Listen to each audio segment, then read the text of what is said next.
Gigi has spoken today about the situation in Hong Kong for LGBT staff and companies, moving from intolerance to tolerance to warmer acceptance. Gigi, can you tell us a little bit more about what that means for you and your experience of it? In Hong Kong, we still have a very traditional society that's based on family. And I think what we really need to move the LGBT movement forward is to change the attitudes within society to accept the LGBT community.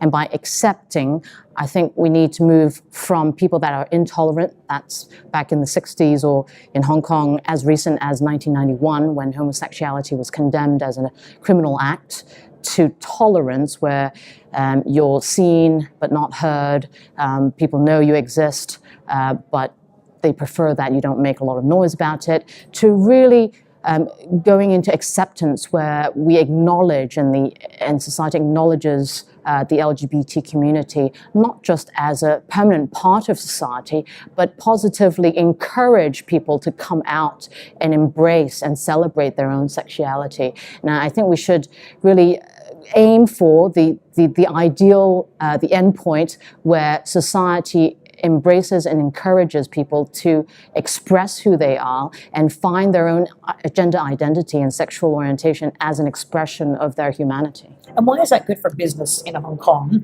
And what can business do about improving their role in advancing that transition? I think, a lot of the business world is, if you talk to an economist, it's sort of like a mimic of the natural environment.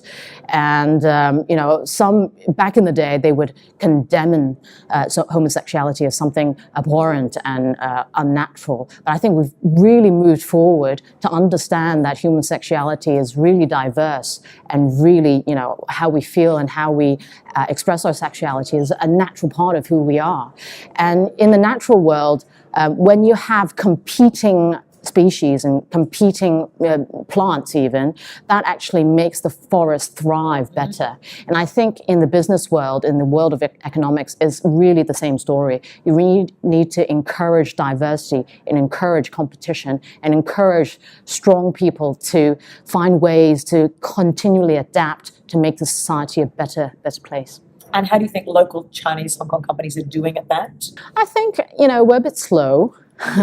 we traditionally tend to be a bit slow, and we want to be passive and reactive to it. But I think in the end, politics and law, legal circles are really there to serve people and serve society. So the beginning and the end is all about serving people and their needs. So our mission really is to change the attitudes of society and let people understand LGBT as a community more and to really thrive as part of modern society. Great, thank you so much. Thank you.